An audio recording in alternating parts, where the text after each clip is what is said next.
It is time, once again, to lock your doors, shut your windows, strap yourself into your favorite comfy chair, and tune out and tune into The Naked Zombie.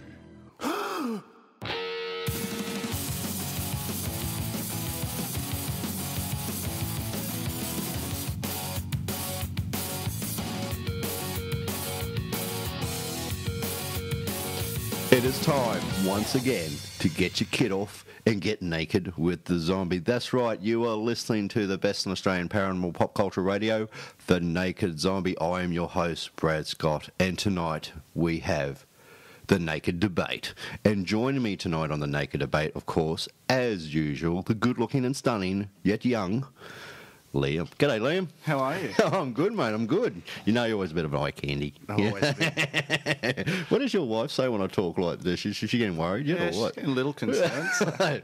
Look what the package you get, mate. I'm doing the visual thing again for radio.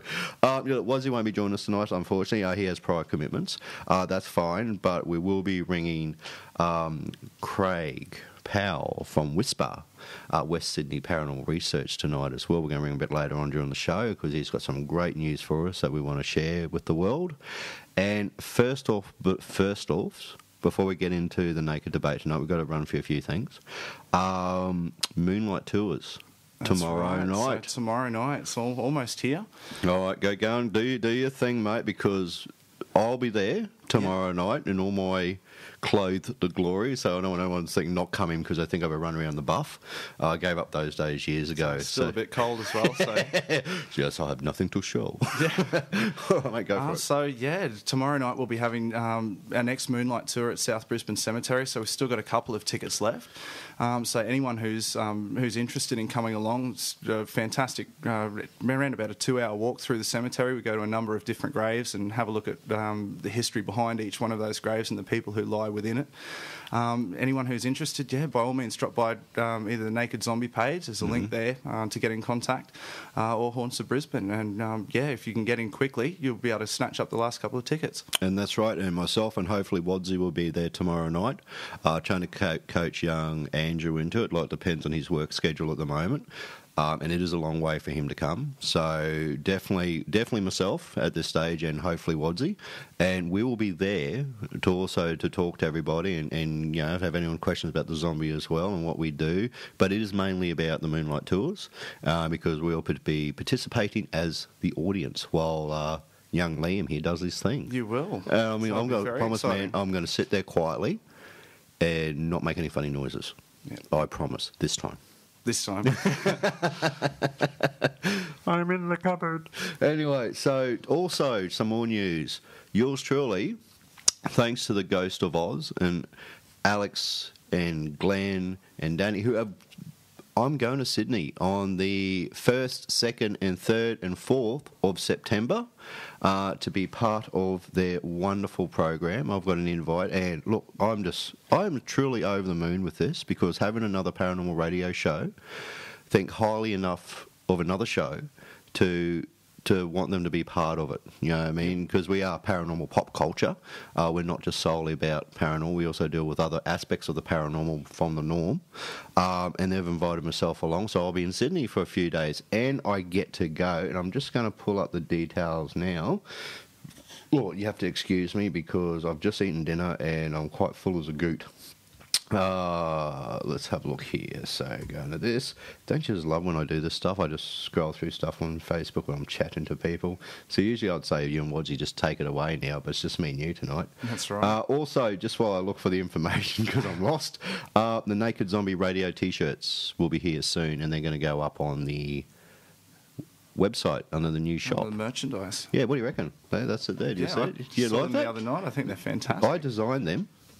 I have talent. You do? So. I do, and looks. Don't tell other people that. Okay, yes, for the final show, which is episode 12 of The Goo, which is Ghosts of Oz, I will be there, along with some wonderful guests. We've got, of course, myself. We have Ashley Hall from the Paranormal Guide. He'll be there as well. And also Don Mears from the Spirit Level will be there. We're also going to be taking part in what's called the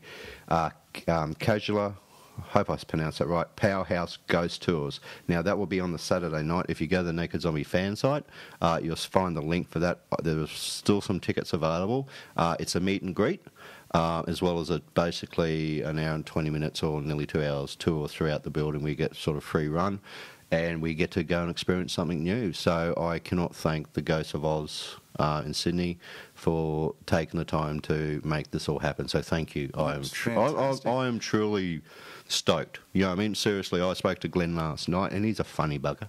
I spoke to Alex the other day, and also APPI. They're the ones who are taking care of all this, which is the Australian Paranormal Phenomenon Investigators, and they're the ones who have set up this tour, and thank you to them. So big thanks all round, because the boy from the bush, who's not actually in the bush anymore, lives in Brisbane, is going to the Big Smoke. You know, funny story, before we get on to everything, last time I went to Sydney, it was before my kids were born. I think me and my wife were just engaged. Now, we've been married for 17 odd years now. So this is going back a long time. Anyway, we get off, and I was with my mum and dad and me and my wife. And we got a cab from the airport to the hotel we're staying at. Anyway, my dad, you've heard him on the show. This is a visual of my father. He's about 6 foot and he's built like a barrel. He has no neck. He's a true... You know how you get big, burly Irish guys? Yeah. Scottish guys? Like, this is him. This is, like, arms the size of my legs. You know, he's a big boy. Anyway, we're sitting in a taxi, and next to me, this carload of young blokes pulled up next to us, all wearing balaclavas. Seriously, balaclavas, like, over their faces like that. And, like, I'm sitting there going, because I'm nothing like my dad in a lot of sense. I'm a real geek, where dad's sort of like manly man. Anyway, so imagine me back then, I was a lot skinnier. Now I was like a rake. And my old man is sitting there staring at these young guys. There was 5 of them in this car, just staring at them, going, look at these bunch of tools. He's pointing at them, and the cab's going, oh, please, don't pay any attention. We're going, Dad, look at it. And Dad's pointing. I said, oh, Christ's sake, Dad, not again. You know, so these guys are looking back at us, and Dad's looking back at them. And that's the thing. So that was my very first experience about Sydney, was a carload full of young fellas wearing balaclavas in the car it's next. only gone uphill from there. It was like, is the door locked? I was no hero, trust me. And so that was my first, but, you know, amazing city, you know, with the aquarium and everything like that. And also the Sydney Harbour Bridge walks as well, where you climb the bridge climbs and stuff like that. So a lot of cool things to check out. But if you want to meet me and the rest of the guys from the Ghosts of Oz, plus Don Mears and Ashley and all the rest of us, we're all going to be there for a few days to catch up with everyone, fans of all our shows and our programs, and meet and greet and have a great old time with everyone. So that's... Sounds like a fantastic trip away. So. Oh, mate, I am so looking forward to this. I seriously am. Anyway, we have Naked Debate, and we have some interesting comments that came through during the week. And I can't thank Kels enough. She is such a prolific question answer. And they're fantastic questions. Oh, well. And a lot of thought Very goes in. A lot of thought goes into these, and it's just mind blowing. I was going to read one that Kels writes into us. Why is it during renovations activities get stirred up when previously it was quiet? And, you know, with like a question mark. Also, when a person is going through stress, depression, or trauma, they often notice more activity. Is this because the person's defences are down, or they just noticing what has always been there? Or is it because the person that is in the state of mind is giving off a ghost pheromone? You have to excuse me, start at night, guys. I'm pretty tired. Pheromone and all sorts, which attracts spirits to them. Now, I know that I've always been against anyone smoking pot, drinking, doing drugs, everything like that during investigations. Any other time, I don't give a rat's. You know what I mean? But in their own private home, I couldn't care less. But when you're out investigation or you're doing something like that, I'm dead against that type of thing. You know, I'll crack the shits big time. If someone's not being respectful in that sense. So, you know, if someone comes and does investigation, they're under any sort of influence whatsoever. I mean, if you're a smoker, go away and do it. You know what I mean? I'm a smoker, and I go away to do it in that sense, you know what I mean? But I tend not to do that on investigations because I think it's just me, though, you know what I mean? Yeah. My viewpoint, and I just want to talk about the depression side of things as well, and depression is a problem in our community. It's not recognised as much as it has. I went through it myself when it wasn't that long ago, to be honest with you, because you just get to that point in your life where nothing's going the way you want it to go, and you feel like you're not achieving what you should be achieving. And it affects people, and it even affects kids. I know that firsthand as well. Yep. So my viewpoint is, when it comes to that sort of medical condition, I think, yes, your guard is down and you are more prone to this sort of activity and stuff like that. When I was going through it myself, when I had my own personal issues to dealing with, I did notice a lot more going on, because I'm talking back my family history side of things, where, you know, back to my grandmother and my mum and sister and all the rest of it, how they're very au fait, as it were. And yeah, I was picking up on a lot more because my guard wasn't where it should be to protect myself or things. Not saying anything bad happened, but I just noticed a lot more. You're more in tune with it, and yeah, because I wasn't. How do you put it?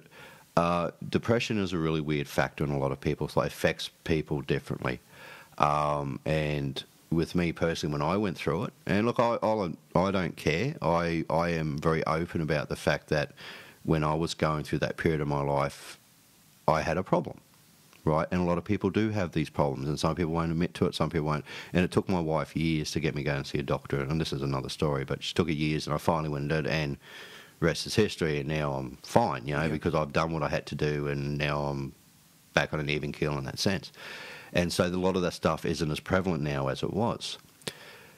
Depression is a bad thing, especially if you're going out and investigating. If you are anything of low self-esteem or something like that, I don't think it's wise to put yourself in that environment. It can lead to attachments, it can lead to mistakes being made, it can lead to, because you're not 100%, you'll argue, you'll do what, you know, you'll get and do, you know, it will throw you. Do things that you normally wouldn't do. No, because you're not running 100%. And look, I said, you know, and please, if you do suffer from depression, I do fully understand what you're going through, and especially in the paranormal field, it can play havoc with you at times, and in general in life, it can play havoc with you. You know, personally, yeah. Doesn't mean you're a loopy or anything like that. I mean, my sense of humour never changed. Everyone knows what my sense of humour is like. I was still very much the funny guy and all the rest of it, but deep down, you know, I was hurting because of it, and I wasn't coping as well as I should. And when I was out investigating, and that's another reason why I guess I stopped a lot of my, like, private investigations, because I wasn't 100%. I wasn't given 100%. Yeah. If you know what I mean, and that's where I'm going with this. Yes, Kels, I really think it is a problem with some people. Some people hide it very well. But sorry, Liam, I'm rabbiting on a bit here, mate. I mean, look, I'm honest as the day is long in that sense. I will not hide behind anything. And yeah, so I'll admit that. Problems happen. So what do you think, mate? What's your opinion? I think it's, from the point of view of the question, it's a bit of a multifaceted one, where I think that, you know, things like depression, sort of where it can swing both ways. I think people who are depressed or, you know, suffering from disorders like depression, because their guard is down, they will actually come into contact with sort of more than they normally would if they were sort of their head was in the right place, and, you know, once those guards jump back up. Yeah. But at the same time too, I think, you know, looking at it from a malevolent point of view as well, I think there are a number of spirits out there, you know, if they're that way inclined, that they will feed off that as well. And at times that can actually make them, you know, sort of make them a little more stronger, make them more likely to actually, you know, to play with you, or, you know, sort of, you know, looking at the point of playing tricks, or, you know, actually, you know, pushing you around a lot. And like we were talking about it on another episode, where there's always sort of seems to be that one person, you know, on a tour, in an investigation, that seems to get picked on far more. I think that can almost attract. That's, you know, almost like a warning sign, isn't it? Yeah, it is sort of a bit of a magnet thing, where something that's, you know, any kind of malevolent spirit that's out there will actually be attracted to that and will target that one person more than anybody else. I mean, look, I agree, and it can be detrimental to anybody. I've lost my train of thought now, which is very unusual for me. Not. It's been a huge day. Yeah, just to do with that side of thing as well. When people are going through problems outside of their normal life as well, it's with someone maybe doing drugs or maybe an alcoholic or maybe doing other things as well. A lot of the bad stuff that happens is because it's basically, in my viewpoint, this is my viewpoint, that does take away your self-esteem and take away a lot of things if you're a paranormal investigator, but it also affects you in real life as well. I mean, it wasn't even that long ago that if you suffered from severe depression, you would literally be thrown into either a mental ward or you're possessed by demons. Yeah, and it literally wasn't that long ago. You know, it wasn't that long ago. You'd end up, you know, I mean, even only talking 10 years ago, yeah. You know, it was nothing to be institutionalised for 2 or 3 months. You know, just based on depression, you were treated like you were, you know, absolute basket case. So. Oh, that's right. Even suffered from bipolar or something like that, where you're up and down like a frigging yo-yo. But this is the thing. It wasn't that long ago that there was a classic case I read about. It was only like this week, which is really weird, where this family over, I think it was in India, their teenage daughter was probably going through depression, but in their eyes, she was going through a demonic possession. Yep.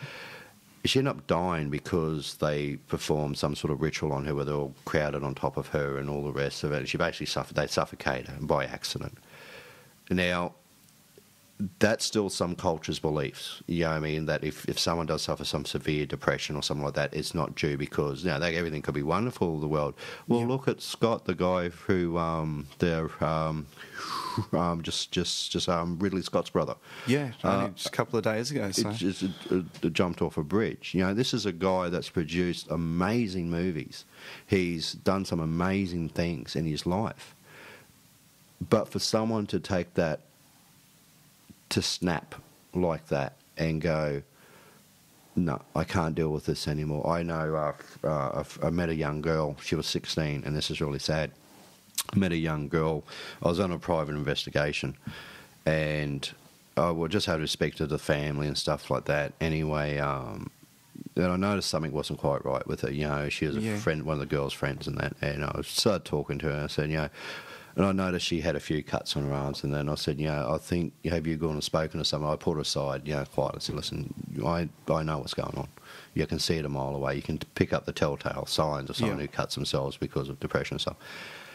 You're going to see, yeah, I'm in the process. And we talked, and she seemed okay, down but okay. But 2 weeks later, I get a email from the couple's house that young lass had walked in front of a train. And that was only about 12 months ago. What do?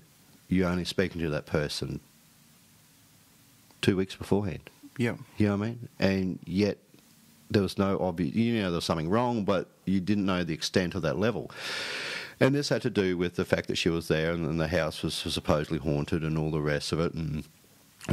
So it does put you in a very awkward position at times. It does. If you're not to understand that things can go wrong very, very quickly, very, very badly for people.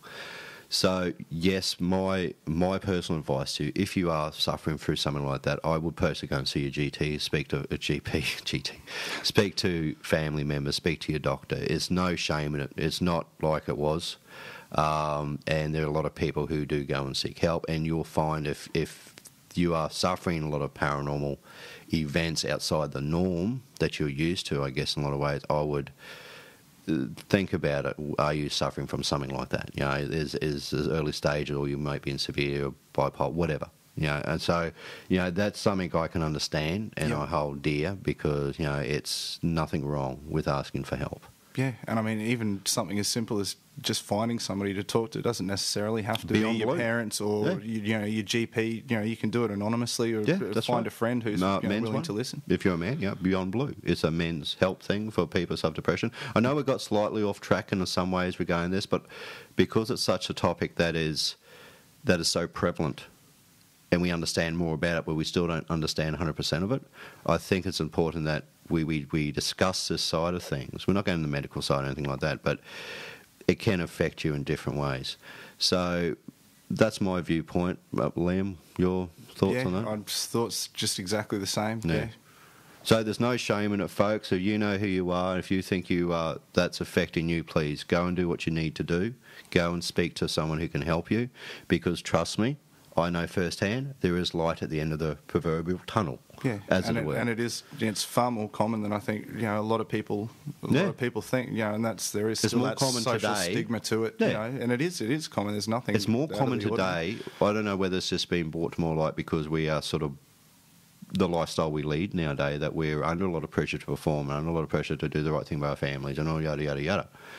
But it's fine. It's nothing to be ashamed about. That's right. Yeah. So I'm sorry, I've said my piece on that. And if anyone has any questions or stories about it, you can contact me via my email.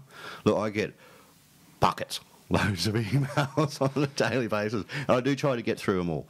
So, but if you have, please, if you, even if you want to, hey, talk to me or talk to me, in confidence. Yep. Yeah. All we can offer you is an ear to bend, but we're more than happy to,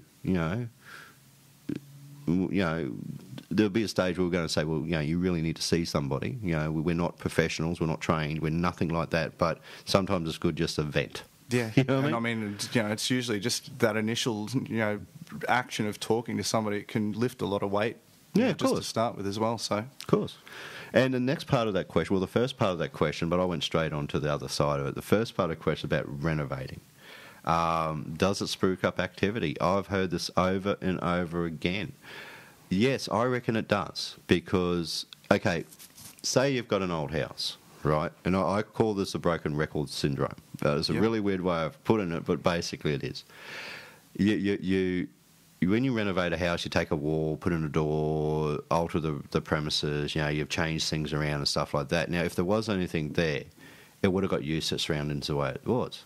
Now you're changing its surroundings and you're breaking its path. Like if it's residual, and that's where a lot of people see these things walk through walls and stuff like that, because 9 times 10 there's probably a doorway there or a hallway or something like that. And my thought on this is they get confused. I mean, it's like, hang on, why is this changing? Why is this happening? It probably doesn't like it, so used to the way the place has been. And yes, I think a lot of... But this has been going on for... God knows how long. Time immemorial. It is time immemorial. Yeah, I mean, I dead set agree with that. Yeah, I think so. I think it's sort of hard to know. You've got sort of your interactive / intelligent spirits that, I mean, obviously aren't going to be terribly impressed, if you're rearranging everything in a house or a building. Mm-hmm. But even from a sort of that recorded ghost or residual haunting point of view, you've got to imagine you're ripping out a lot of materials, moving a lot of things around as well. Yep. If there is some kind of attachment to pieces of furniture, or there is some kind of residual energy still trapped, within a brick wall or something. I mean, who's to say that knocking down that brick wall's not going to release what little residual energy's left? Well, that's the thing. We just don't know, do we? But how many reports have we seen of people leaving construction sites? Yeah.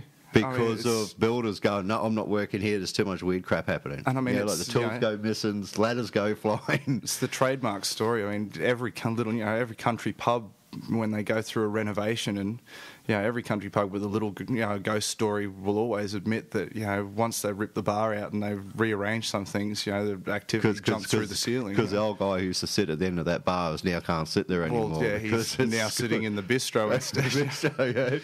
I mean, yes, I reckon it does. I think it's a huge factor. Now, what we're going to do is we're going to give Craig a quick call. So we're going to ring him now and see if we can get him on the phone. And we've got some... we're going to listen to what he has to say. We've got some exciting news for him. Okay, we have Craig Powell on the phone from Whisper, West Sydney Paranormal Research. G'day, buddy. How are you?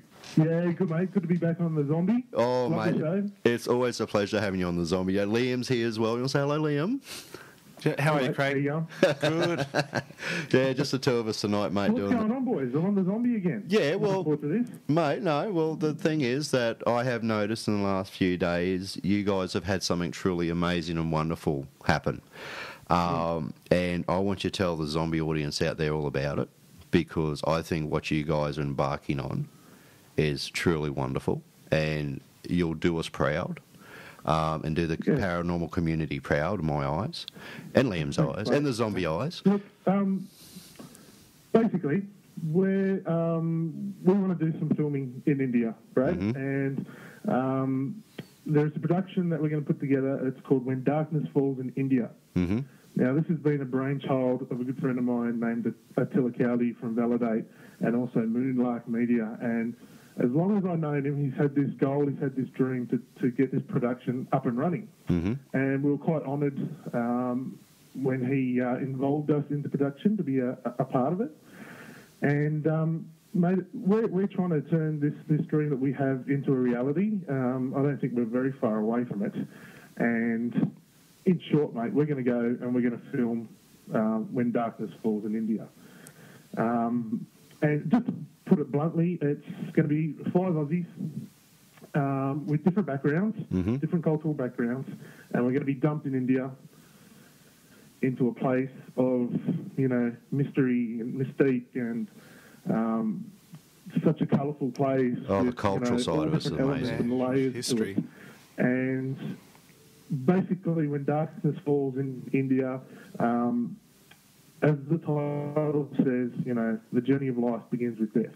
Yep. And we're going to place ourselves into the middle of this culture that I really know nothing about, except what I've heard from Nikki. Yep. And, mate, we really want to find out about the Indian culture and what they perceive of death, because it's not taboo to them.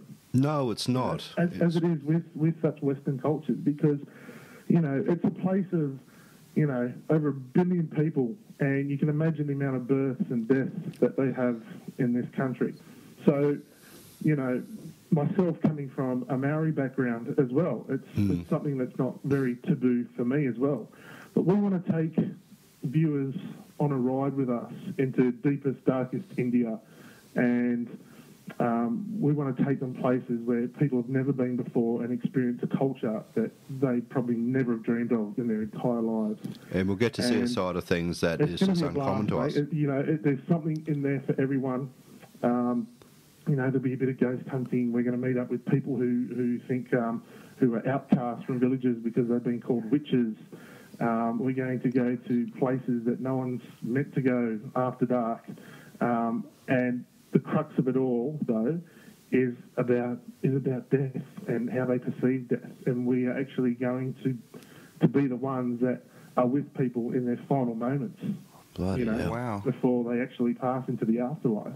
And it's going to give a whole new spin on our Western beliefs about death and how we perceive that through this documentary series that we're going to be filming When Darkness Falls in India.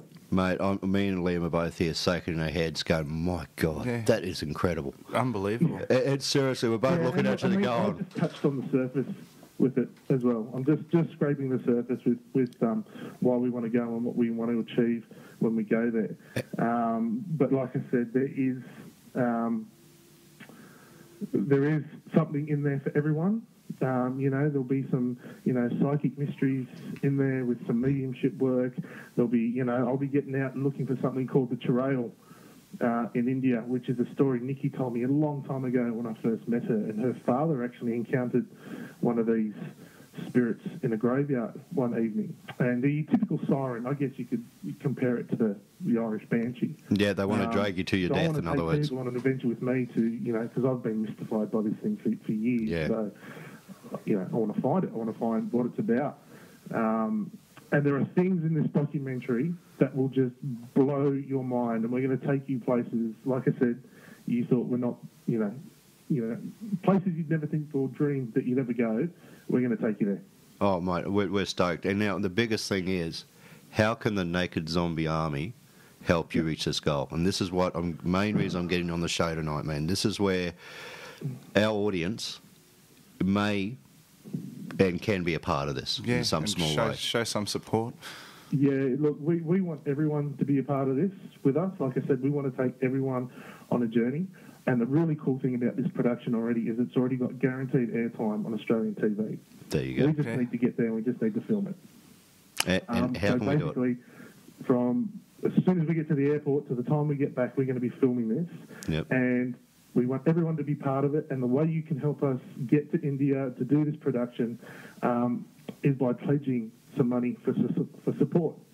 As you know, Brad, being in production and television and all that type of stuff, it's extremely hard to break into. Especially when you're talking about paranormal stuff. Yeah. So I know Attila's really struggled with things like commissioning and all that sort of stuff for productions. Other than mortgaging our houses, we're calling on everyone out there to help us to actually bring this dream to reality so we can get it into your homes and share it with you. And the way you can do that is we've got a When Darkness Falls in India Facebook page that has just been set up. And if everyone gets onto Facebook and you go to When Darkness Falls in India, there are links there that will take you to the site where you can actually pledge a donation towards us. Support, basically, mate, you know, we need 30 grand to do what we want to do. And this is not going to be, how would I put it? It's not going to be, you know, a $2 production. We're dealing with people from Moonlark Media who bring us series such as Paranormal Investigators, The Challenge, In Spirit TV, and along with that, Dojo Media and Don Mears, who actually produces the Spirit Level as well. If people have seen any of those productions, and they're fantastic, the quality, and how good this thing will turn out. And for as little as $25, you can help us get to India and bring you this amazing adventure. Oh, look, definitely. And as you know, I mean, and I very rarely, you know what I'm like about TV production and stuff like that. And, you know, I've said my piece how a lot of it's just turned to crap nowadays. But for me to get personally excited about this, and the Zombie has pledged already, and because that's how much we want to support you. But we've also got a little surprise for you as well too, mate. Where we've had a little bit of a... Firstly, I really thank Naked Zombie for their support and pledging money to us. It's awesome. That's fine. We haven't finished yet. And I want people to know that this is all Aussie content with, you know, bringing it to you on Aussie TV. So it's not just going to be that you're going to have to find it somewhere floating around the internet in the States or anywhere like this. No. We're going to bring this to Aussie TV for everyone to enjoy. Oh, look, I can't wait, seriously. It's going to be amazing. But what we've got for you is, you know how a while ago I got this one-off signed shirt? Yeah, the Naked Zombie sign. It's going to be signed by all the Naked Zombie broadcasters. Yeah. When I see you in a couple of weeks, when I come to Sydney, I'm going to present you with this shirt. Side that you can do whatever you want with, mate. You can auction it, you can do whatever you like, whatever you make out of the shirt or how you want to do it is yours. Mate, I can't tell you how much that will mean to the crew of When Darkness Falls in India, mate. It's very kind of you, and mate, I'm speechless. It'll be, you know, I just thank you so much for your support. No, look, mate, it's our pleasure. Like we said, we are always keen to try and do something within the paranormal community. And look, I didn't do this for a plug for us at all. I did it because we are friends, and I believe in what you guys are doing. And and you've donated money to the Zombie. I mean, it swings and roundabouts, if you know what I mean. You've actually got on there and gave us a donation as well when we first started kicking off for Season 2. I mean, that blew me away. So this shirt is a one-off. There will never be another one produced like this. It will be signed on the back by everyone, all four of us, and I'll present it to you when I see you in Sydney. You can put it on eBay, you can raffle it, you can do whatever you want, mate. Even if you make $2 out of it, it's still something that can go towards your trip away. It's such an amazing project. I really appreciate it. Really, really appreciate it. Thanks so much for that. And on behalf of the crew of When Darkness Falls in India as well, thank you so much, mate. That's fine. It's our pleasure, isn't it, Liam? Yeah, absolutely. It's our pleasure, mate. Look, it's worth it for us to see, and that's what I mean. And I get excited about certain things, and I think that this isn't favouritism at all. Just because I've got to know like Craig just through the paranormal community, and we've spoken and stuff like that. I love having him on the show because you're so insightful. And when I saw this project come up, I went, wow, this is something totally different. Yeah, it's different. It's unique. It has character. And it's done by a bunch of Aussies, which I just love. It's a bunch of Aussies, mate, and it's going to be a human story. You know, each of us are going to have our own experiences over there, and there are going to be things that blow my mind. And like I said, I want to take you all on the journey with me, so you can experience that. And you'll also find this link and details on the Naked Zombie fan site. That will be up there as well. I'll post that regular. And what I did, and just to make it's very easy to do, you go across, you sign into it, and then it comes up as a PayPal or credit card thing, and I did mine through PayPal. And what it does, it pledges the money. It doesn't take it out of your pocket straight away until that. No, that's right. Until that amount is actually reached. It won't come out until we actually hit our target that we're looking for. So any help that anyone out there that's interested would be greatly appreciated. And like I said, this will be a production that will just blow you away. You know, it will be mind-blowing. Oh, and Nikki's just gotten to me now and just says we've just hit 42 likes on the new Facebook page for When Darkness Falls. Well, so there you go. That's been in the day. So, we can thank you guys for that as well. No, mate, look, it's all your hard work. This is the thing. I'm just the monkey behind the mic. That's all I am. But I am really, really looking forward to catching up with everyone from Whisper and all the other paranormal groups that I'm going to meet up with in Sydney in the next couple of weeks. Yeah, mate, the guys are looking forward to catching up with you too, Brad, when you're down here. So on behalf of the Whisper crew, they're all looking forward to that.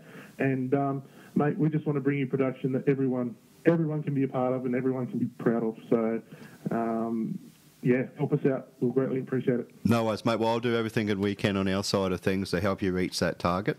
Like I said, you need anything, you just got to let us know.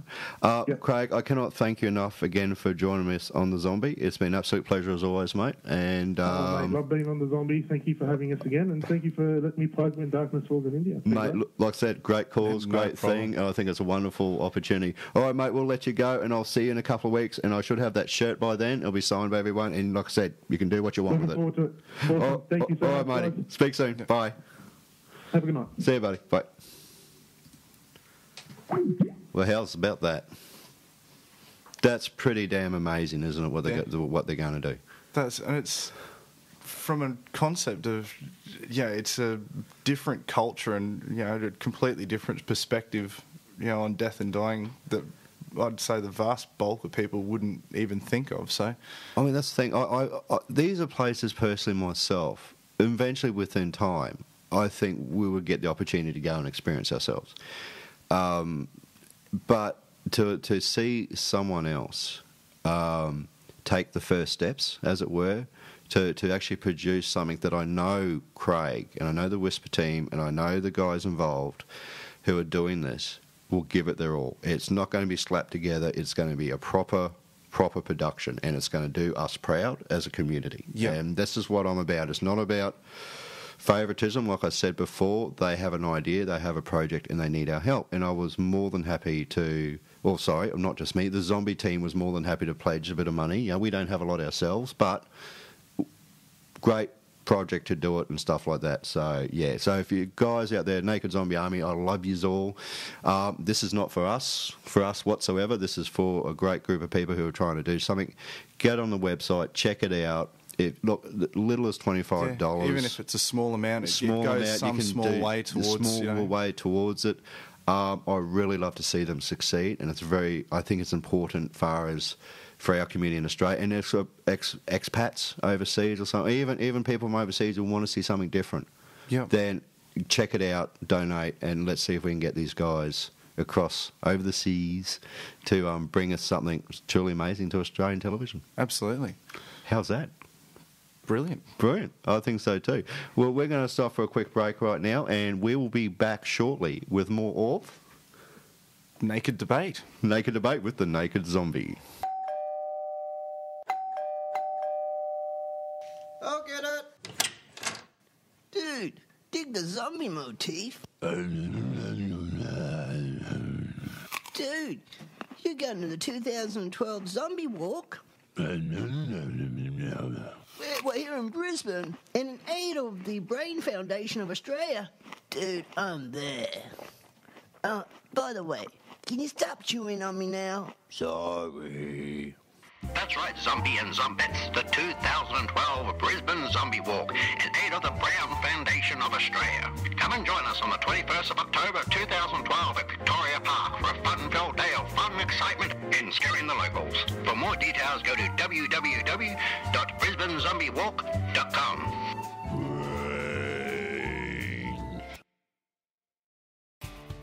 Are you looking for some really good equipment in your next ghost hunt? Then look no further than the Ghost Shack, based right here in Australia. The Ghost Shack can offer you everything from the millimeter, EMF detectors, cameras, illuminator, brackets, spirit box, and of course voice recorders. All you got to do is go to Facebook and type in Ghost Shack for all your paranormal needs.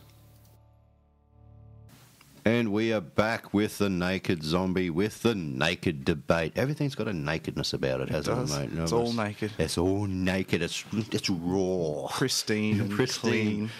Like me after a long shower and done my hair and...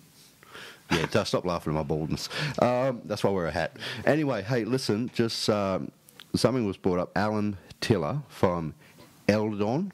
So Eidolon Paranormal. You have to excuse me, I'm tired and my speech gets a bit slurry when I do this.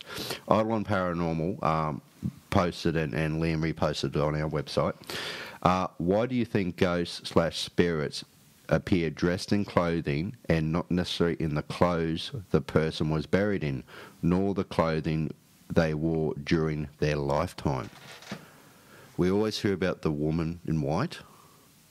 Why not the woman wearing the polka dot leopard skin bikini? That's it. It's always the woman in white. How many ghosts do we see in the buff? None.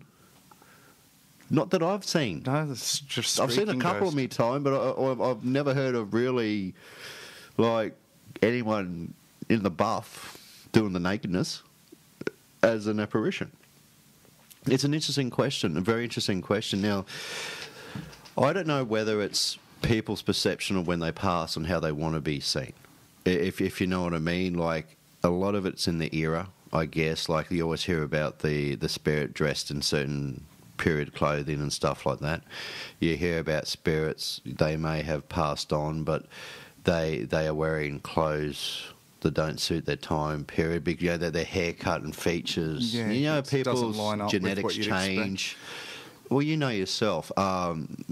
Being an archaeologist, you know yourself that people's whole genetics change over a period of time as cultures progress. Yeah, appearances change, you know, from the Cro-Magnon man to what we are today. But there's also those periods in between where even our skeletal structures change, and you can tell when someone looks. From that era, even from 200 years ago. Yeah, I was going to say, even tell. looking back to, even like looking at Gettysburg or something where they do the facial reconstructions on skulls that they've dug up, and the people, that skull, when they do the face reconstructions, do look very different. If they're walking down the mall today, they'd stand out. And people, I guess when you're doing the paranormal, people don't I guess they don't realise that, we do structurally change, in certain, it's only minor things, but, you do pick it up. You'd see someone looks from different era. It's not by the way they dress all the time, but it's by their structural features and stuff like that. It could be in their diet. It could be because of where they went through the Great Depression, or it's other things because through malnutrition or smallpox or all this other diseases that are slowly been wiped out over the years. Well, we still suffer from today, except for smallpox. But you know what I mean. Yeah. You know what I'm getting at. Even looking, 100, 150 years ago, your average height of an adult male is, only just over 5 feet. Like 5'8" or 5'7" or something. Now, look, God, I'm 6'2", and my son who's 14 is 5'9". He's like, he's got bigger feet than I do, and that's the thing. Like, we're all getting taller, and all the rest. So it is very interesting. Why do you think then, Liam, as far as when apparitions are seen or take photos, why are they clothed, mate? Why isn't that we are seen in the raw, as it were? Because we come in naked. Why don't we? Yeah, head out naked. Out naked, as it were. If we're a spirit or we're an entity, are we still sort of in that vain existence, or we should be clothed? Yeah, I don't know. I think it probably is a lot along the lines of having how you want to be perceived.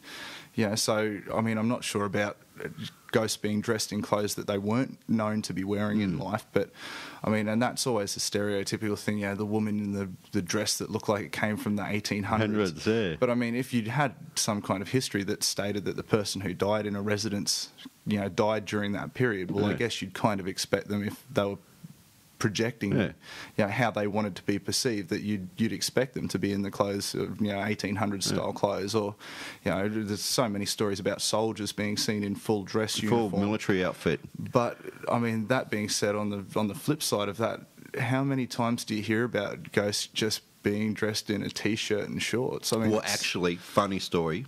You mentioned that, and I'll explain this to you. I got a lot of emails, get a lot of stuff sent through, and people send me some really cool photos, and I don't repost them. I don't, because they're sent to me, and I just let people know, no, look, that's for you to do. It's not my thing to do it, but I'll look at them, and I think they're cool. This person got through from the States, and it's just this, it looks like an apparition of a person and that, but what it is, it's they're wearing jeans and a white shirt type thing, and it is not uncommon for people to see people who mainly died 10 or so years ago, who may come back as spirits, who are literally wearing the clothes of their era. Yeah, like jeans and a white t-shirt, or wearing sort of boots, or they see a leg or something and it's like a pair of shorts, or I mean, that type of thing. So I think it's our perception as well, and I think I guess with spirits in that sense, it's the perception of how they want to. If they want to be seen as how they're being seen. Someone who hadn't passed away all of that long ago, especially if they were a family member who was coming back for a visit, of course they're going to project themselves in a certain way, in a way that we makes recognise you most comfortable. So last thing I want to see is my nana in the buff, dude. Seriously, no. Well, I was going to say, just popped into my head. There was a story. Like the picture of my nana in the buff. Man, we talked about this. Seriously, dude. We're going to have a serious conversation again after the show. We will. Keep going. I'll give the photo back. Oh God, was that? Oh, you're terrible, Muriel. Keep going. About 10 or 12 years ago, there was a story that was getting around about a ghost at Milton, just over, not far from where the stadium is. And the story harked back to around about the 1970s, and it was quite well known back then, but I haven't seen it bandied around for probably a decade now, of a house that's on one of the side streets that runs off one of the main roads in Milton. And a girl looked out of her window, and there was a blonde, surfy-looking guy in the buff sitting in a tree, but was not a physical blonde surfy guy, naked, sitting in a tree. But there were quite a number over the space of a year or two. There was multiple sightings of this naked blonde surfy looking guy who was sitting in a tree. So in the raw, in the buff. So actually, I have heard similar stories from not in Australia but from overseas, where this one woman saw this guy sitting in a tree, not totally skint, nothing on him. But he wasn't there as well. It was that whole thing. He basically was in the tree. She saw him. He turned around, looked at her, just stared at her, and then he just vanished. Literally, just outside her window. He was totally this is skint. the exact same kind of story. So they do get around. Maybe they were nudists. Peeping Toms who fell out of the tree. That reminds me of that movie with Adam Sandler in it, Little Nicky. Remember that, with the guy sitting up the tree because the hot mum's getting a kid off, and he's up the tree, and she sees him, and she's on a big bird, and he falls out of the tree and dies.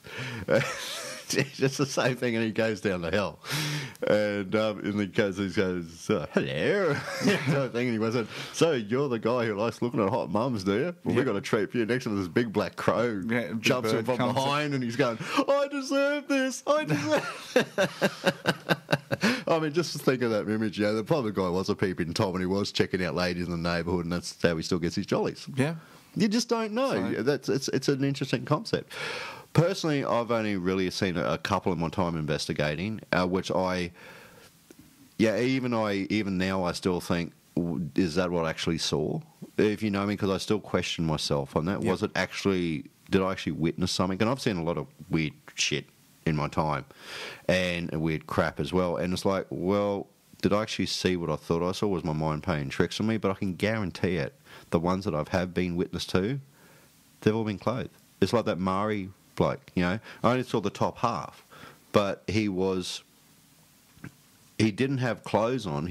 But he had the necklace, you know, the tribal necklace. He had I saw the headwear and everything. Still all the paraphernalia. Still the paraphernalia, if you know what I mean. And when he sort of drifted off, I went, oh, okay, that was interesting. So that's still the thing. It was still perceived as being in that full gala of costume type thing. So I think that's but we'd like to hear audiences' viewpoints. And that's where you can jump onto the website, www.naked-zombie-radio.com. Oh, it's my own website, and you think I can remember it? You can jump onto, if you listen to this on the website now, then you can just go on and leave a comment, and I'll prove it or whatever. So have your thoughts on it. I think that's a fantastic question. Yeah, it'd be good to hear back from people. What they've experienced, the different apparitions and that. What their point of view on it is. And thank you very much, Alan Tiller, for offering that question up for the Naked Zombie Night. I think it's actually brilliant. Now, one question that I seem to get a lot of emails about, and for some reason they're still debated. They're the most debated subject matter regarding the paranormal. You know what it is? The one thing that gets debated over and over and over and over again with different groups and people. I was going to just try between one or two things, either orbs or shadow people. But orbs have to be the number one. The one thing, the orbs. Right. Just for the people and the fans of the show out there, yes, in my view, orbs are dust, moisture. I cannot see them being a paranormal event yet. I'm saying yet, but someone made a very valid point to me the other day in an email and said, Brad, look, I know your viewpoint, or you think they're all yada, yada, yada. And they were very respectful. But they also said, what about the certain orbs you see that, they may not have matrixing effects, may not have pictures, and she was so determined to tell me that they were actually spirits of loved ones, shown in photos, and I have to go, well, that's fine. Right? I cannot begrudge that person coming to that viewpoint. It's not my place to say you're wrong, if you know what I mean. Yep. I could be wrong. She could be right. She could be wrong, and I could be right. And it's a topic that's been kicked around for that long now, amongst hundreds of groups, if not thousands of groups, and everybody has a differing opinion on it. But I think I find a lot of the spiritual groups, a lot of the people who write in the spiritual side of things, and the metaphysical and stuff like that, I guess from and this is only what the people I've been in contact with, they reckon they're spirits and stuff like that, but a lot of the more traditional, as in scientific groups out there, reckon they're dust and moisture and all the rest of it. And we've talked about the fact they've got a tail on them and stuff like that, and it's moisture, it's just a reflection of the camera and stuff like that. My viewpoint is out for the people out there. And look, hey, that's what's called the naked debate. If you think otherwise, you've got to tell me. You have to let me know. But I still very much believe they are nothing but common bits of particulates in the atmosphere. Everything from bugs to friggin', a lot of the exoskeletons and stuff of insects that do float around the particulates. Sound very knowledgeable when I say particulates. Yeah, which is actually which is an airborne subparticle of compound of matter, basically in a nutshell, which is everything from diesel fumes, believe it or not, moisture, dust, everything you can imagine that makes up our atmosphere. A modern day camera will pick up, and you pick up a lot of orbs at cemeteries. We know that, but you're in an open environment. Yep. Orb city. Especially, pollens and pollens from the trees. Yeah, and all that. You're walking along, you stir it up. It doesn't matter if you're walking on wet grass, you will stir up something. And if you take a photo, it comes up. But this is also interesting when it comes to the mist photos. Like you actually see this weird wispy. And I've got a couple, I think, on the website people can check out. That, to me, it probably is. There's one I've got on there which is quite interesting, actually, where it looks like my brain's telling me it's someone sitting behind my mate, Cameron. And it's sitting on a log, you can see the head and shoulders, and it looks like it's sitting. actually sitting on something. Yeah, like it's not I was actually looking at that photo just the other night, and it's rather impressive. It does look like a sitting figure. It was a sitting figure sitting there. But whether it was or wasn't, you guys got to be the judge of that. Yeah, I'm still very much sit on the fence. I'll post some stuff, some photos and that I think are interesting, like the one at Dutton Park. You saw that one, the thing coming out of the sky? Yeah, no, it's a fantastic photo. That is weird as, man. That's one of the more freakiest. And I actually did that as I was running out of Dutton Park with a camera over my shoulder because I just had this gut feeling you had to get out. You know what I mean? It was like time to go. We needed to go, so we left. And I caught that photo. I literally stuck it over my shoulder and took a photo as I left. So there's a lot of cool photos out there with the paranormal. Unfortunately, I reckon 80% of them nowadays are either faked or they're misconstrued as something else. Yeah. To find a true paranormal, even the ones that I've got on there, I'm still not 110% certain they're actually paranormal. They're interesting to me because I took them. They may be absolute rubbish to somebody else, or they may be the real deal to somebody else. Yep. And this brings up another point, and I was reading this the other day, and Craig had a thing about some forums where people have been posting their stuff on and stuff like this, and they've just been ripped apart. Yep. And I call these people who rip other people apart Muppets. Sounds like as good enough definition as I can come up with. Muppet. An absolute Muppet.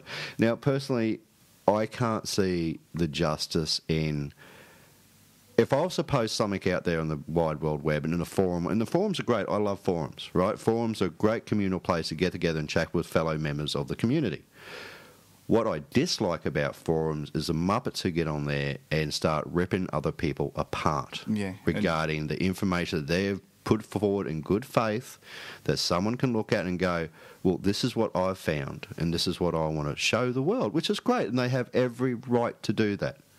I will not knock back anyone for if they solely believe that this is a true paranormal photo, and if they want to put it up, they should have the right to put it up. Yeah, absolutely. What doesn't give people the friggin' right is to be absolute muppets about it and pick this poor person apart who probably in the best interest has gone, well, this is what I think. And of course you're going to have people who put up absolute rubbish up there, and you pick those up straight away, but they're doing it to stir anyway. Yeah. But for the general people who honestly believe they have something real, they should be allowed to put up their stuff without being ridiculed. Yeah, absolutely. And we've spoken about this before. You know, if someone in good faith has put something up thinking that it's, you know, that there's something paranormal in origin in the photo, and they're honestly and genuinely asking others what they think, you know, to watch, you know, anybody else just rip straight into them, you know, it defeats the purpose. And I mean, what people are putting up now on the internet as compared to 10 years ago, it's a lot more open now, and people are far more comfortable with coming forward.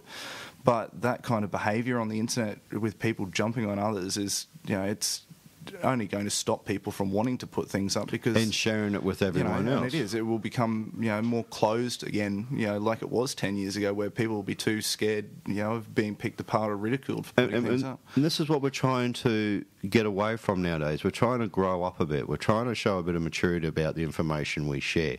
Now, I guarantee you that face-to-face, they wouldn't say anything. Bullies on the internet and bullies in forums are mere gutless wonders. Yeah. And I don't care. I'll say it till the cows come home. Everyone knows how I feel about it. Because you put them face-to-face with that person who did, I bet you they don't say a friggin' word. And when they've got to make eye contact with that person and say, hey, yeah, mate, I think you're blah, blah, blah, blah. Look, I'll call the kettle black. If I've done something wrong or if I've put information that's been incorrect, I usually double, triple check everything before I do. Yep. But I never claim anything to be of a paranormal nature, you know, until I absolutely 110% honestly believe it is. And a lot of people do rush to put stuff on, you know, maybe, you know, that's fine. They can do that. But they've also got to be aware of the fact is criticism can be portrayed in such a way where it's not degrading. Yeah, and there's always place for constructive criticism. Of course there is. And keep it clean and professional and, you know, above board, and say, you know, if someone's put something up like a mist, for instance, to say, oh, you know, what were the conditions? You know, was it cold that night, just to make sure, was there someone smoking? Constructive criticism. Was someone smoking there? To jump on someone and say, oh, you're a fool, and I think this, that, and the other, especially when you're not there when the photo was taken, it's to deconstruct someone's photo is just pointless. The people who usually rip on other people like this, they hide behind the internet. They hide behind the forums where it's a pseudonym, like they have their own like login names and stuff like that. There's no real photos of themselves. Profile photos of Homer Simpson. It could be a 12-year-old who thinks he's funny. You know what I mean? And that's the thing. If someone rips on you and you feel it's very degrading and stuff like that, you got to remember is that they're Muppets. At the end of the day, don't take it personally, because, oh, God, look, I get stuff all the time. People just want to see me under a bus because not everyone likes what I do, which I'm fine with. Then don't listen, or don't go to my website. I don't give a rat's ass at the end of the day what you do with the zombie in that sense. But it's to do with the people where, yes, you have to toughen up a bit. You have to accept the fact you're going to... Constructive criticism is always good. You learn from it. And trust me, I've copped lots of it over the years, and a lot of it's been very good, and I've learnt from it, and I've achieved good things through constructive criticism. Oh, you need to change this, I think you should do this, and I take it all on board.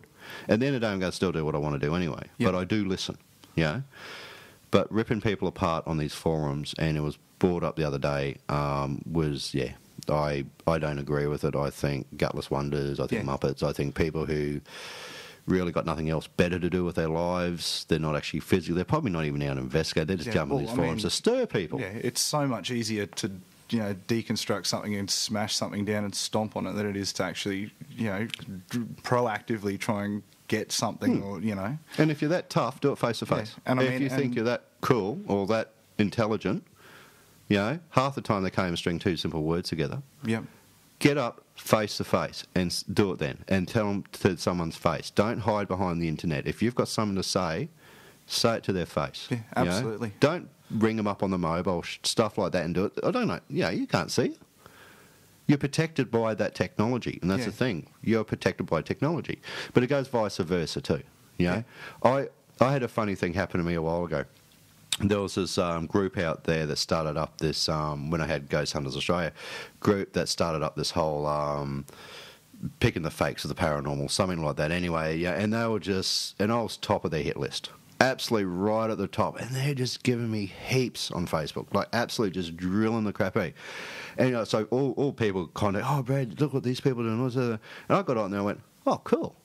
Right, okay, so, this is great to see freedom of speech. I appreciate what you're doing. And I was cool about it. I said, no, they've got every right to pick me. I'm in the public eye in that sense. If they want to pick me, they go right ahead.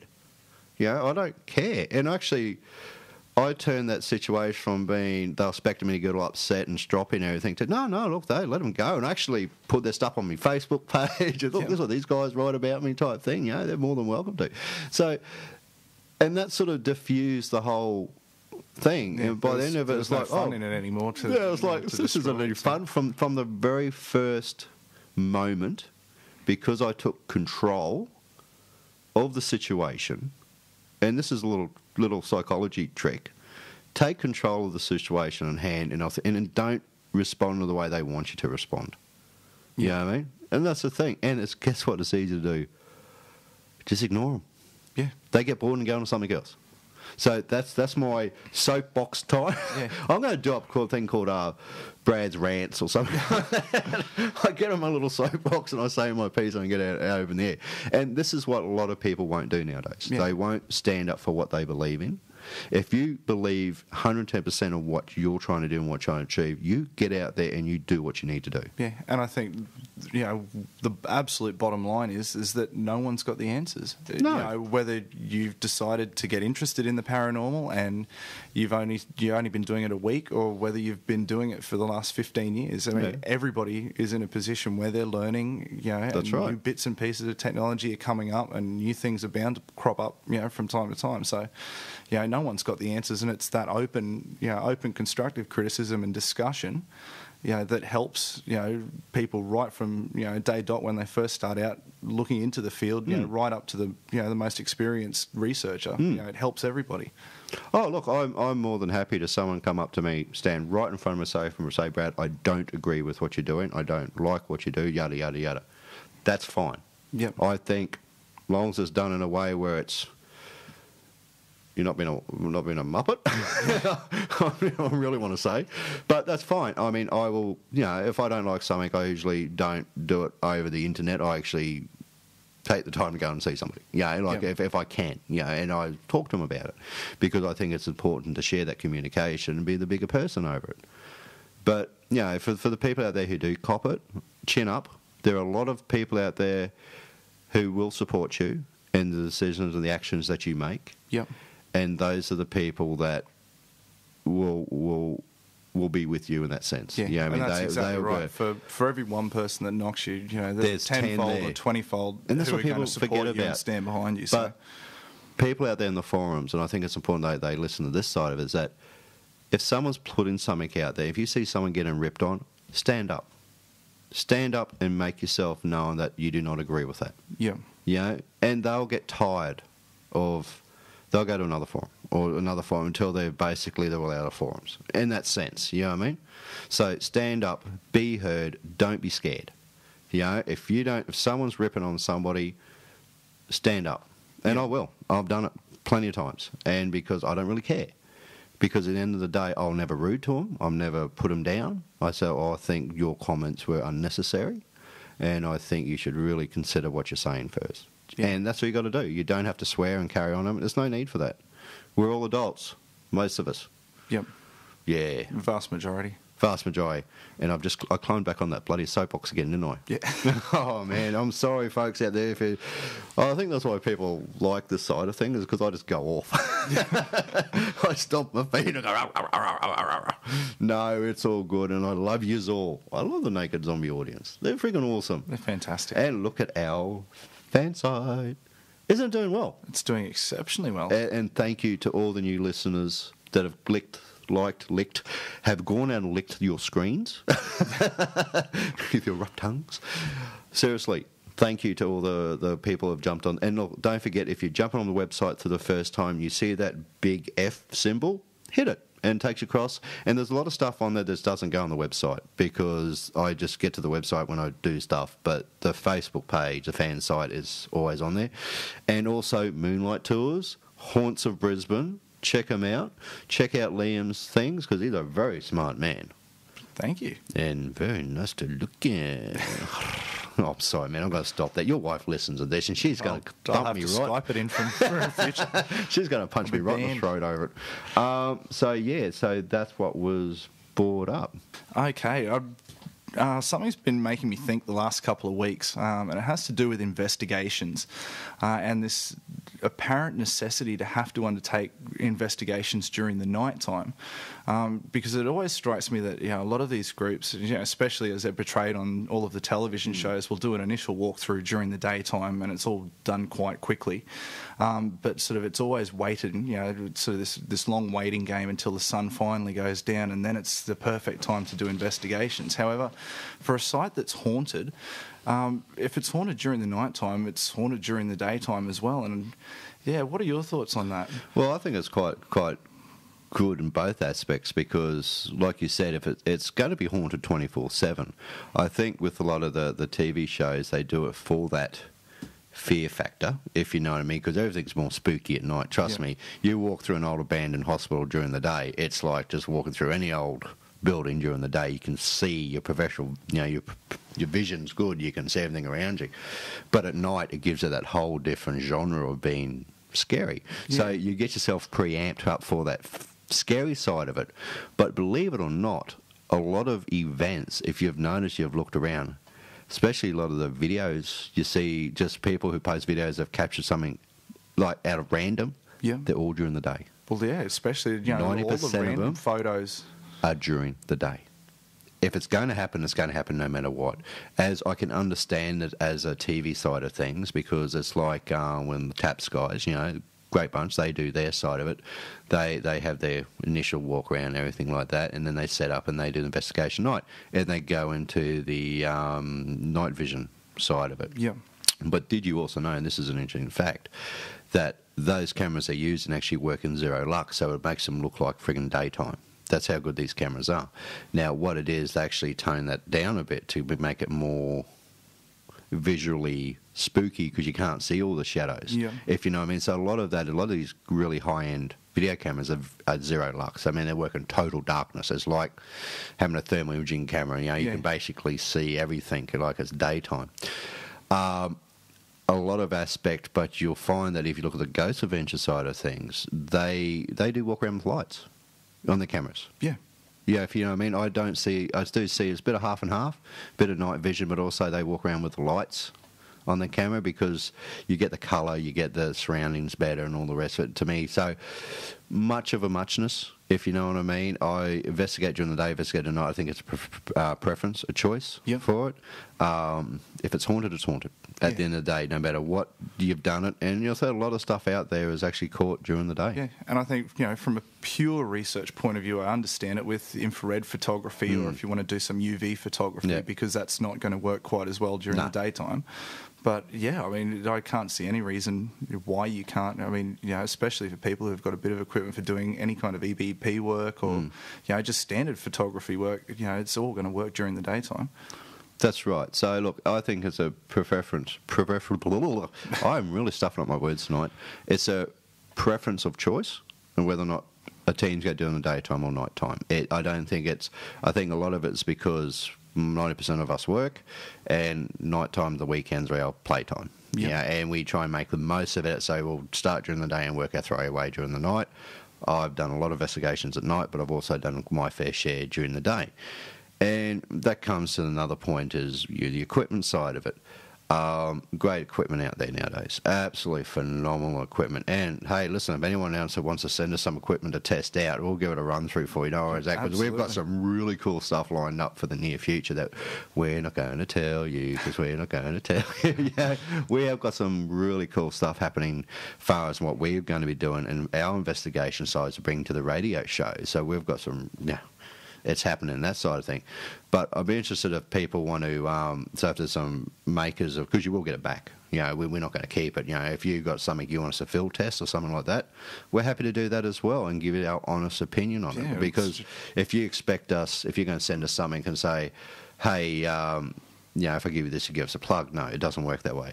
But if you want a group of people like us who are interested in what we do, and you've got a bit of equipment you like us to test out, we'll test it out and we'll give it honest feedback before we do anything. And if we really love it, we'll brag about it on the radio show because we're really impressed with it. And that's the thing, it's not because of any other reason. And you will get it back. At the end of the day, we'll post it back to you in the same condition it's sent to us. Because I think there's a lot of stuff out there that people don't know about yet. It's like the Xbox 360, the Xbox, they've got that, a mate of mine showed me once. You know how the motion sensor on those things, what's that called? The eye thing. Eye thingy that sits, see, I'm real technical. The thing that sits on top of your Xbox and catches your motion as you dance around and stuff like that. Hook that into a laptop and it picks up a different image. It's like having a friggin' a thermal imaging camera and stuff, but it picks up different spectrums of light. Yeah. It picks up UV, and it's really cool. You can actually see down the whole room, but you can see anything that would move, wiggle, shake, whatever, because it's just amazing. So we actually used this one night investigation. We had this thing hooked up to the laptop, and we'll actually watch and see if anything was going to happen. We're recording at the same time. I was going to say, I wouldn't make a very good nerd. I've got an Xbox 360 sitting at home gathering dust. And I've got but I do have the camera, so I might give that a bit of a bash. Yeah, well, why not give it a go? Hook it up to your laptop and see what you pick up. But, I mean, also just a bit of a thing out there. Everyone knows I'm a big gaming freak on the PlayStation, and I'm happy to say that I own Dead Space 1 and 2, and I've already pre-ordered my Dead Space 3. Yeah! Dead Space rocks. So, yes, I do love to still do gaming, so Dead Space 3 is coming out. So if anyone's interested in that side of it, We should do geek talk one night. We should actually talk about games and stuff because there's a lot of people out there who are cooler and younger than us. I don't know. I'd be absolutely hopeless. I think last time I picked up, used any kind of gaming console, I think PlayStation 1 had not long come out. So. Oh, are they cool? I remember they were $1,200 when they first came out. Yeah, ridiculous. They were ridiculous. They were literally $1,200 for the PlayStation 1 when they came out. Somewhere at home, I think I've still got one of the original Nintendo 64s. Yeah. Oh no. What was that before the Nintendo 64? That was the original Nintendo. The original cartridge one, like the old cartridge that. Blow on it 6 times and turn around in a circle 4 times and jam it in and cross your fingers and hope to go. I am your best friend. Did I tell you that? I am your best friend. We're going to pull it out one night and we're going to go old school. I'll dig it out and see what we can see. Oh, but that's it. We're getting straight to see. Look, talk about stuff like that, and we're just showing our age now. But anyway, guys, so that's our viewpoint. Listen, we have come to the end of the show tonight. We would do a longer show tonight, but we have both have so much on. There's a lot of work we've got to continue in the next couple of weeks. We've got other things happening. So listen, don't forget, tomorrow night, if you happen to live in Brisbane and you hear the show, get onto the Moonlight Tours. I will be there definitely, and we're going to be checking out with Liam and going through the tour of Dutton Park Cemetery. Great thing, and you come along, check it out. It's wonderful. Yes. And best 2 hours you'll have on a Friday night is literally $15. I mean, it's not going to put you out of pocket at all, and every cent of that gets rolled back straight into the cemetery. So, and afterwards, I think we might make a trip to McDonald's for a sit down there and have a thick shake or something like that. What do you reckon? Sounds good. We'll do that. Yep, we'll do that. So after the tour. And we off that, and you want to come along afterwards, me and Liam, you'll be right for that? Yeah, absolutely. Me and you, we will go across the McDonald's at, where's the closest McDonald's there? You know that, the one there. Sort of Annalee-ish. Annalee, Dutton Park. If you're there, we'll tell you where we're going anyway. So we'll head over there and we'll have McDonald's with you and we'll sit down and have a chat outside or something and talk about the paranormal. I think that would be cool, but you got to come on the tour though. That's the catch. You got to come on the tour and can join us afterwards at McDonald's for a sit down. To a random McDonald's. Which will be named. Real sure to be named when we get there, so don't expect me to show up. Could be tricking you all, but we will be doing that. So we'll spend some time talking to people about the paranormal and stuff like that, and what we do in the radio show and everything. How does that sound? Excellent. And also, don't forget quickly, I'll be in Sydney on the 1st, 2nd, 3rd, and 4th. If you listen to the show, I will be at these locations. Jump on the website, jump on the Facebook fan site. You'll see where I'll be for that great tour. And I'll be scoping around, sulking around Sydney for a few days anyway. And I'll be on the Ghosts of Oz. Check them out. Fantastic group. They got us in. Love this show. I'm always fascinated by what they come up with. They are a great bunch of people, and they are very passionate about what they do. And I think that's about all. And also, don't forget the Brisbane Zombie Walk coming up, 21st of October. Got to plug that. Got to plug the Zombie Walk because we're a part of it. We're going to be there. 6 odd weeks away now. 6 odd weeks away. And therefore, they've just also put shirts up for their Zombie Walk that you can purchase off their website. And also, in the next week or so, I think when I get back before I go away to Sydney, the new shop will be open up, and we have a limited number of the new shirts that and I'll put prices and everything up, and they look good quality, they're not cheap, and I done it Australia. Actually, I've got them all done in Australia here, so it's not cheap, nasty stuff. It's good quality. Very schmick looking too. Very schmick looking, and that's wonderful. And don't forget to jump on and check out Whisper's website and everything for their TV series they're doing with the India side of things, which I think is brilliant. You'll find that on my website, and you'll find that everywhere else as well. I'll be popping that straight up on Haunts of Brisbane tonight as well. So let's show some love, let's show them support, and let's get them there. Let's get them to do this great project. So I am Brad Scott, of course, the host of Australia's #1 paranormal pop culture show, The Naked Zombie. Joining me tonight was Liam. What's your last name again? Baker, was it? Sorry. Rhymes with Baker. And I had Liam join me, a good mate of mine, and so we'll see you tomorrow night if you come into it. And look, have a good night, have a safe night, guys. And like I say, each week on the show, before I do that, any closing statements, Liam? No, I think, just pop along tomorrow night if you're free, and there'll be something exciting to do. Yep. And I promise I'll leave my clothes on this time. Yep. No naked ghosts running through the cemetery. It's me. I'll jump out behind Tombstone. Yes, like I say each week on the show, have a good night, have a safe night. If you're out investigating, please look after each other and stand up for one another. I'm Brad Scott, and you've been listening to Naked Zombie. The Naked Zombie. Later all.